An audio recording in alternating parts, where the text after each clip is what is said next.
Hello warriors, welcome back. আমি তোমাদেরকে যে সেশনটা করাচ্ছি, যে 5টা করে ওয়ান ওয়ার্ড সাবস্টিটিউশন, 5টা করে অ্যান্টোনিম সিনোনিম, ফ্রেজাল ভার্ব, একটা ক্লজ টেস্ট, ইডিয়াম ফ্রেজ, এগুলো কোথায়? এগুলো তোমার এসএসসি এমটিএসের যে সামনে পরীক্ষাটা আসছে সেটার জন্য কিন্তু খুবই একটা গুরুত্বপূর্ণ ক্লাস। তো আশা করি তোমরা সবাই জানো যে one word substitution, antonym synonym এগুলো কতটা ইম্পর্টেন্ট, তাই না? তো এসএসসি এমটিএস যদি তোমাদেরকে পাস করতে হয়, তো ফার্স্ট অফ অল তোমাদেরকে ইংলিশে কিন্তু প্রচুর পরিমাণে মার্কস আনতে হবে। এটা কিন্তু তোমাকে মেনে চলতে হবে অ্যাকচুয়ালি, যে আমাকে ইংলিশে ফুল মার্কস না পারি, আমাকে প্রায় সম্পূর্ণ মার্কসটা আমাকে ইংলিশ থেকে আনতে হবে। তারপর তো জিকে আছে, জিকে জিএস আছে, সেটা তোমাকে করতে হবে। তো ফার্স্ট কোশ্চেন আমরা চালু করি, বেশি টাইম ওয়েস্ট না করে।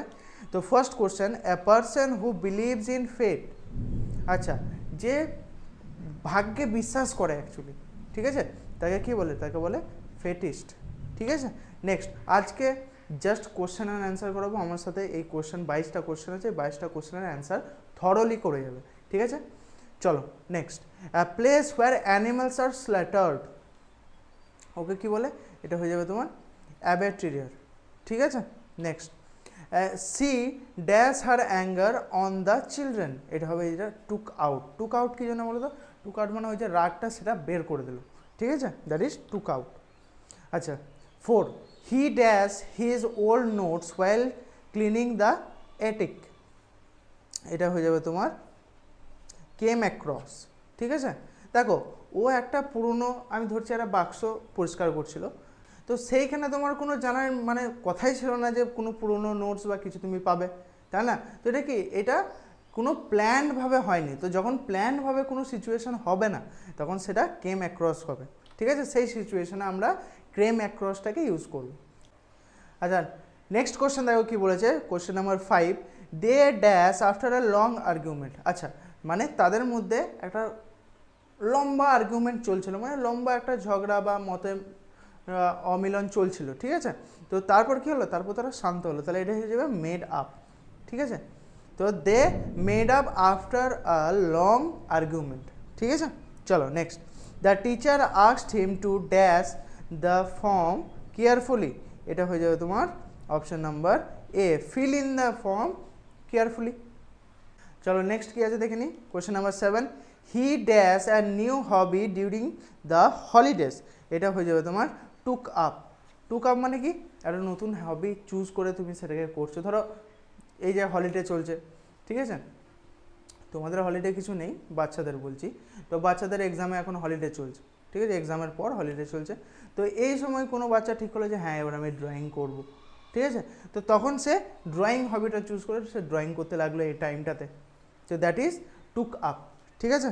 চলো নেক্সট, আচ্ছা, bite the bullet, bite the bullet মানে কি? এটা হয়ে যাবে তোমার option number B, face a difficult situation, ওকে।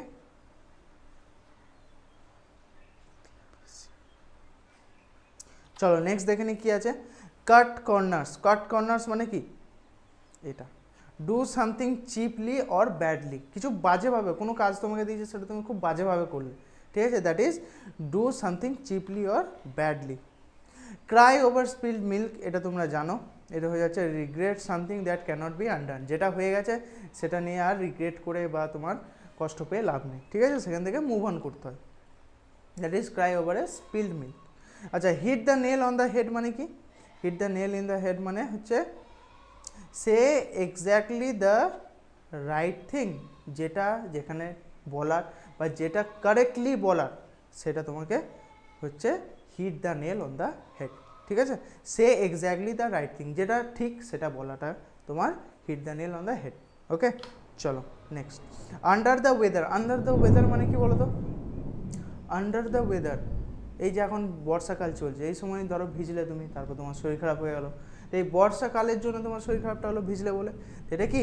এটা হয়ে যাচ্ছে তোমার ফিলিং সিক, ওকে। চলো নেক্সট দেখি কী আছে। আচ্ছা, সিনোনিম, সিনোনিমের এস ফর সেম। তো হ্যাপি, হ্যাপির কী হবে? হ্যাপির সিনোনিম হবে এখানে জয়ফুল।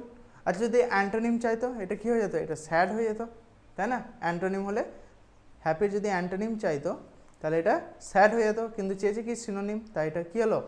জয়ফুল হলো। চলো, choose the synonym of big. আচ্ছা, বিগ, বিগের হয়ে যাচ্ছে তোমার হিউজ। আর যদি তোমার ইয়ে চাইতো, অ্যান্টোনিম চাইতো, তখন কী হতো? টাইনি, তাই না? ওকে, চলো। আচ্ছা, লিন মানে কি বলো তো? লিন, এটা তো শুনে রেখেছো, অনেকবার শুনেছো হয়তো। লিন, লিন মানে হচ্ছে পাতলা, ঠিক আছে? পাতলা, এটাকে লিন বলে। চলো, choose the synonym of begin. আচ্ছা, বিগিন মানে স্টার্ট হচ্ছে জিনিসটা, এখানে লেখা আছে স্টার্ট, অপশন নাম্বার বি, তাই তো? আচ্ছা, যদি অ্যান্টোনিম চাইতো, এটা কী হতো? এটা হয়ে যেত এন্ড, স্টার্ট হওয়া, শেষ হওয়া, তাই না? তাহলে এখানে দেখো অ্যান্টোনিম সিনোনিম দুটোই হয়ে গেল। চলো, এরপর অ্যান্টোনিমও আছে। আচ্ছা, অ্যান্টোনিম অফ মডার্ন, এটা হয়ে যাবে তোমার অ্যানসিয়েন্ট। মডার্ন মানে কি? এই যে নতুন যে জিনিসগুলো তৈরি হয়েছে, অ্যানসিয়েন্ট বহুকাল আগে যেটা তৈরি হয়েছে, রাইট? তো ancient, modern, modern art, ancient art, তাই না? Okay, choose the antonym of sharp. Sharp মানে কি? তীক্ষ্ণ, যেটাকে বলছে ওই ছুরির যে ধার দিকটা, সেটাকে শার্প। আচ্ছা, তাহলে ব্লান্ট হয়ে যাবে। ব্লান্ট মানে কি? যেটা ধার নয়। ওকে, ভোতা যেটাকে বলি আমরা। এরপর আসি আমরা ক্লজ টেস্ট। ক্লজ টেস্ট কিন্তু এসএসসি এমটিএসে আসে 5 মার্কস, 5 মার্কস বলছি, 5টা কোশ্চেন থেকে। আবার 5টা কোশ্চেনে আবার মজা কী বলো তো? 5 × 3, এখানেই 15 নম্বর চলে আসবে। এই জন্য কিন্তু আমি ক্লজ টেস্টটা রেখেছি, ইম্পর্টেন্ট ক্লজ টেস্টটা এই জন্যই রেখেছি, ঠিক আছে? তো চলো পড়া যাক। Trees are very useful to us. Okay, trees are very useful, গাছ আমাদের সত্যিই খুব হেল্প করে, very useful. They provide us with oil, shade, gas, milk. আচ্ছা, গাছ তো দুধ দেয় না, তেলও, হ্যাঁ তেল দিতে পারে, বাট ওইভাবে এইখানে বলেনি, গ্যাসও বলেনি। তাহলে এটা কী হয়ে যাবে? শেড, ছাওয়া দেয় আমাদেরকে গাছ, ঠিক আছে? শেড অ্যান্ড শেল্টার, ঠিক আছে? Next, they dash the environment. চলো নেক্সট কোশ্চেনটা দেখে আসি। They dash the environment by absorbing carbon dioxide. এটা কী হবে? দে প্রোটেক্ট দ্য এনভায়রনমেন্ট, তাই না? এনভায়রনমেন্টে কী করছে? কার্বন অক্সাইড যদি বেড়ে যায় তাহলে কী হবে? গরম বেড়ে যাবে, তাই না? কার্বন ডাইঅক্সাইড একটা গ্রিন হাউস গ্যাসের মধ্যে পড়ছে। তো কার্বন ডাইঅক্সাইড যদি বেড়ে যায় তাহলে কী হবে? তাহলে গরমও বেড়ে যাবে। এই জন্য দেখবে গাছ কাটলে গরম বেড়ে যাচ্ছে, তাই না? এই যে ওয়েদার, এগুলো ঠিক থাকছে না, শুধুমাত্র এই গাছ কাটাটাই কারণ। প্লাস এই যে পলিউশন এত আমরা বাড়িয়ে ফেলছি, তো এটাও একটা কারণ, বুঝতে পারলে? তো গাছ কি করছে? গাছ ওই কার্বন ডাই অক্সাইডটাকে অ্যাবজর্ব করে আমাদেরকে কি করছে? আর এনভায়রনমেন্টটাকে আরও ঠান্ডা করে দিচ্ছে, প্লাস অক্সিজেন প্রোভাইড করছে, রাইট? তো এটা হয়ে যাবে প্রোটেক্ট। চলো নেক্সট দেখো কি বলেছে। কাটিং ট্রিজ দ্যাশ many problems like global warming. এটা কী হবে?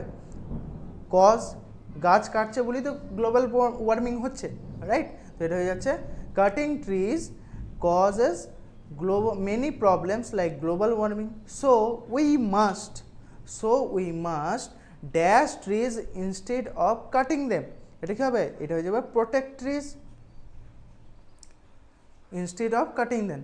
Planting trees is a dash service to the earth. এটা হচ্ছে option number D, Nobel service to the earth. এটা কি? এটা সত্যিকারের একটা ভালো কাজ। তুমি যদি গাছ লাগাও, তুমি নিজের, তোমার আশেপাশের পুরো এনভায়রনমেন্টটা তুমি ভালো করছো, রাইট? তো এটা একটা নোবেল কাজ। তো রিয়েলি গাছ আমাদের কত কি উপকারিতা দেয় এগুলো আমরা তো জানি, কিন্তু গাছ কেটে দিলে কি হয় সেটাও আমরা পড়ে এসেছি। তো এত কিছু জানার পরও কিন্তু আমরা গাছ কাটছি। কেন কাটছি? কারণ আমাদের দরকার, তাই না? গাছ কাটার দরকার। বাট আমাদেরকে এখন এটা ভাবতে হবে যে গাছ কাটছি আমরা, এটা যে দরকার আমাদের, এই দরকারের যে নিডটা, এটা আমরা অন্য কোনো জিনিস দিয়ে ফুলফিল করতে পারছি নাকি, রাইট? তো আশা করি ক্লাসটা তোমরা বুঝতে পেরেছো, যে একদম থরলি কোশ্চেনগুলো আমি করলাম, একটা প্র্যাকটিস সেটের টাইপ বলতে পারো, ঠিক আছে? তো দ্যাটস মাই টাইম। আবার দেখা হবে পরের ক্লাসে, ততক্ষণের জন্য জয় হিন্দ।